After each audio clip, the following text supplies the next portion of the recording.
Observe what President Trump has just spoken as of recently. It's very important. The things which are taking place right now, the words which are being spoken by your leaders, take heed to what your leaders are doing.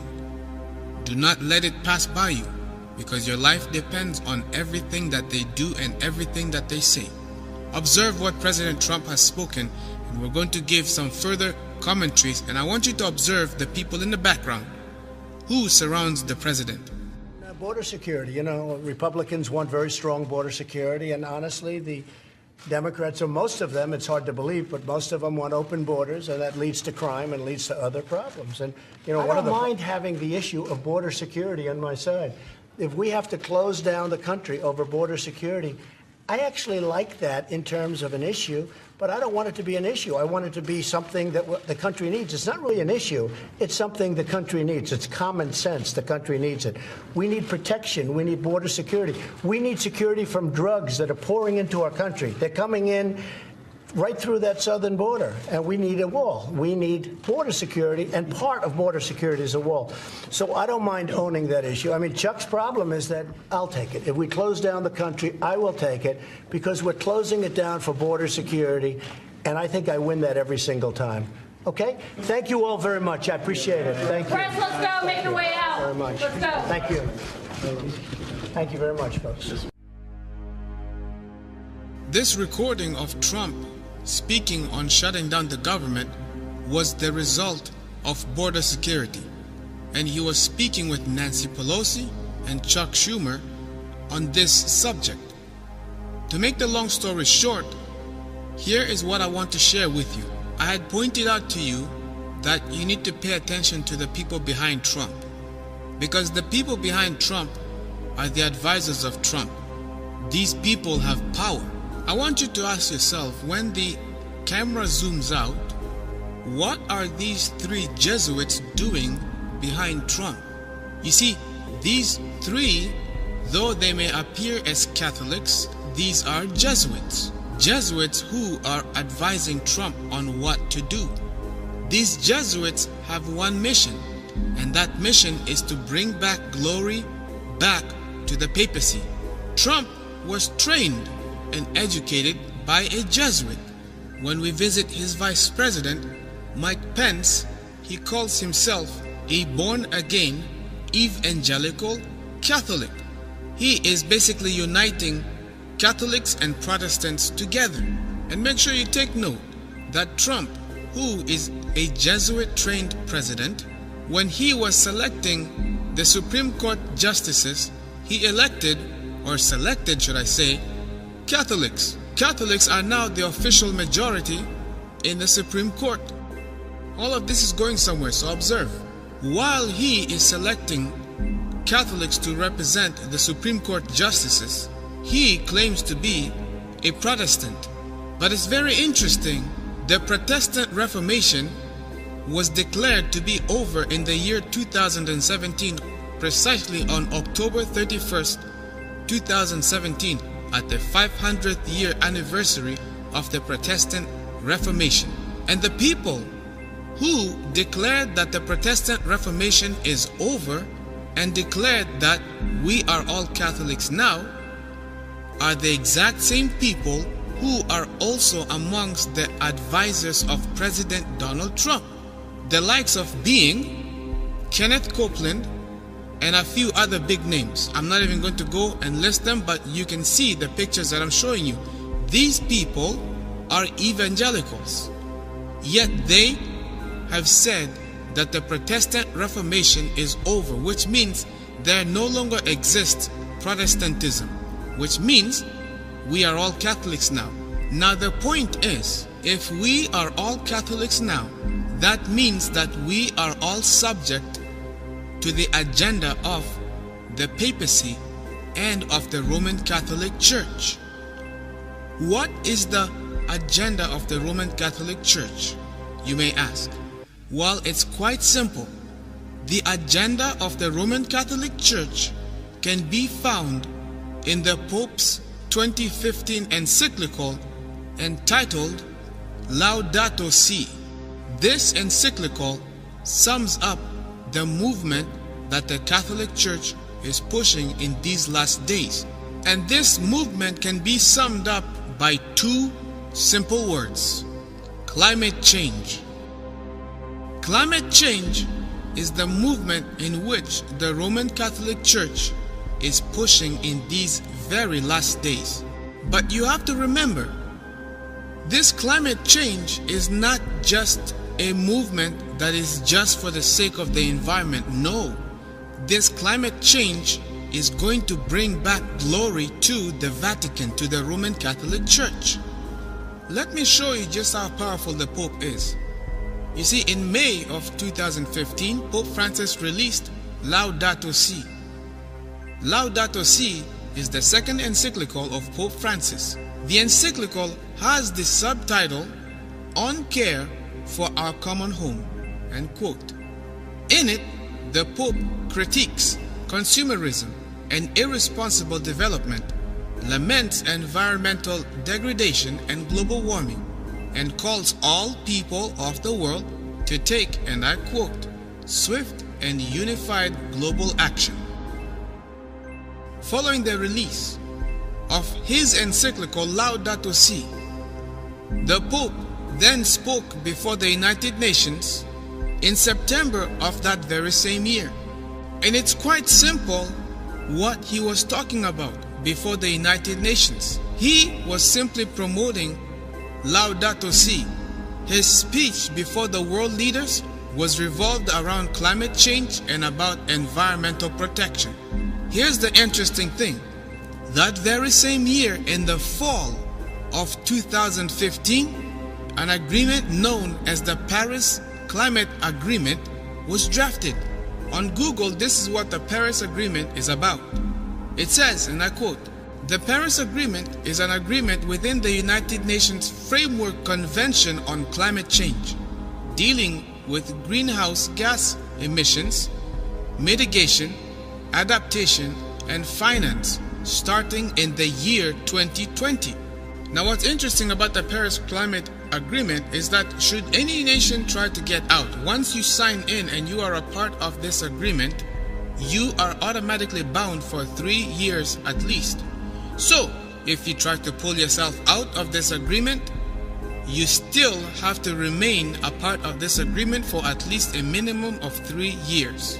So when President Trump took presidency and became the 45th President of the United States of America, when he tried to pull America out, he could not pull America out until America remains at least for 3 years. Obama was the one who signed the Paris Agreement, which means that America is not necessarily out. America is still a part of the Paris Agreement, despite what many people may think. That simply means that regardless of Trump's statement about him not believing in climate change, that can very well change at any time. Now, there are many people who say that President Trump and Pope Francis are on two different sides and they are actually against each other with regards to their beliefs. For example, one promotes socialism, the other one is promoting capitalism.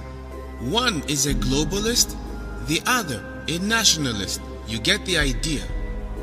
When you observe these two key players, America and Rome, and you start to break down what each of them are doing, you actually see a pattern that can be summed up with a theory known as the Hegelian dialectic.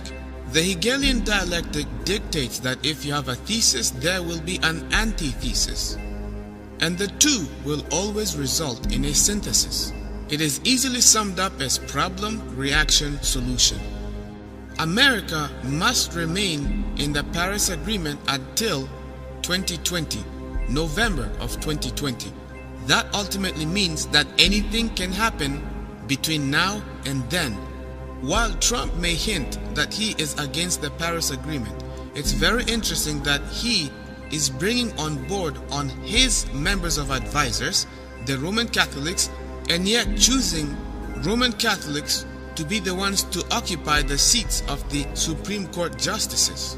While he is claiming to be against the Paris Agreement, against the Pope's idea, Trump brings Catholics directly from the Vatican to be his advisors. It's very interesting that while Trump shows that he is against the papacy, he is the one who actually is introducing the union of church and state.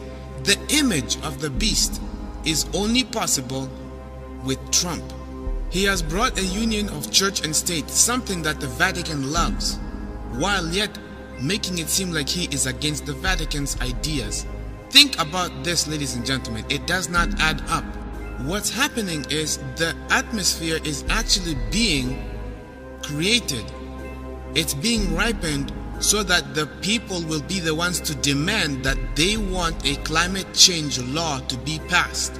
And they want work-free Sundays for the sake of protecting the environment, for the sake of humanity.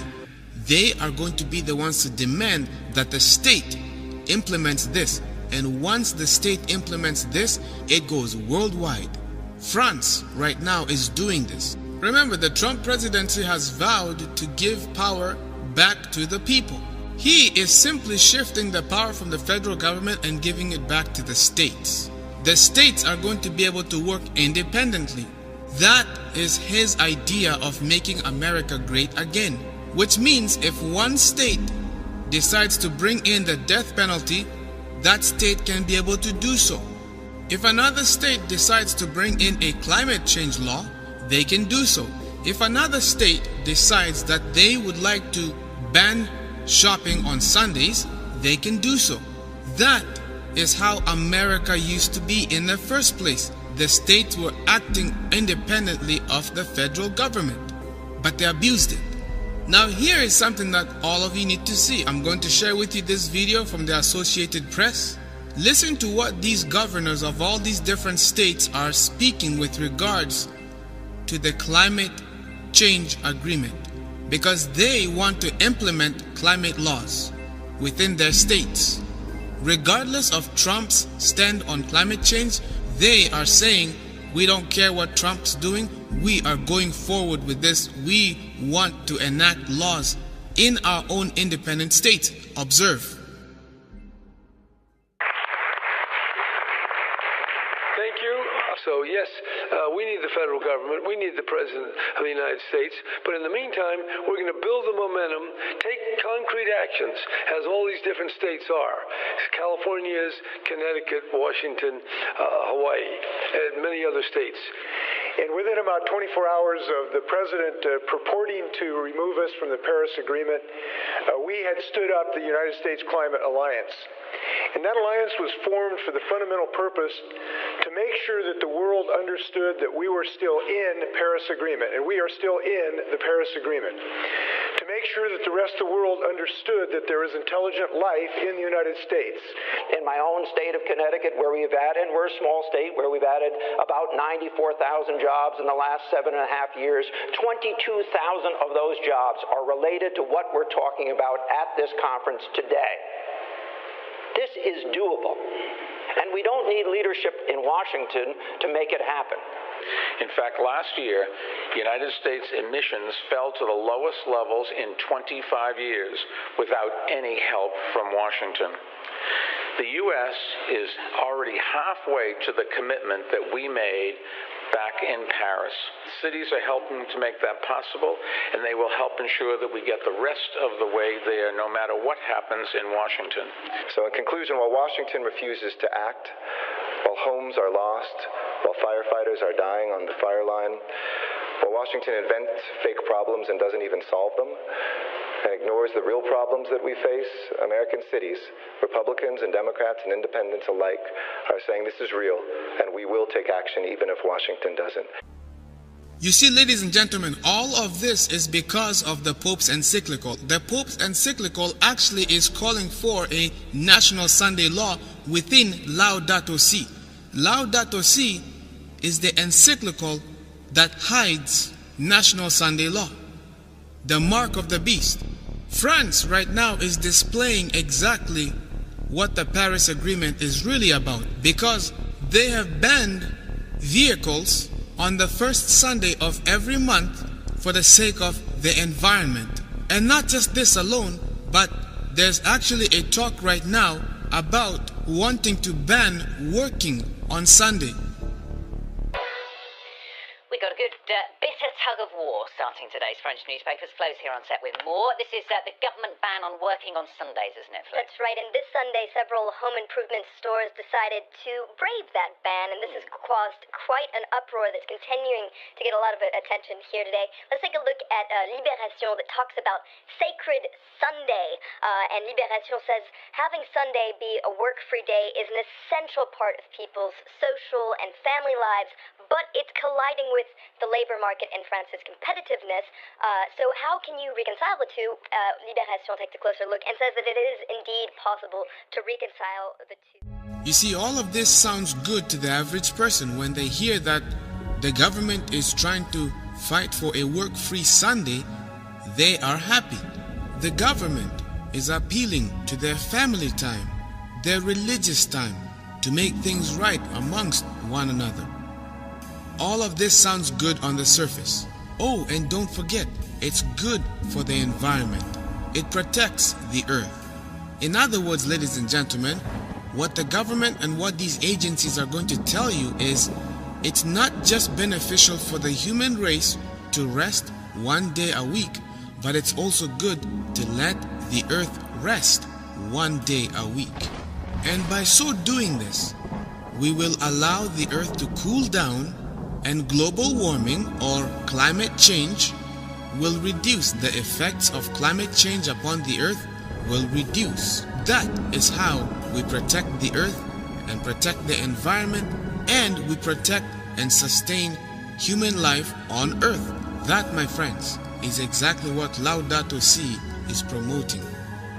And it sounds nice on the surface, but let me tell you this, that the Sunday movement is making its way into darkness. The end goal is persecution of the saints, persecution of those who choose to keep the laws of God, those that obey the 10 commandments of the Lord, and they have the faith, the testimony of Jesus Christ, which means they are observers of the Lord on His true Sabbath day, not the first day of the week. In fact, the Pope in Laudato Si expresses that Sunday is the first day of the week, not the Sabbath, which in North America is referred to as Saturday.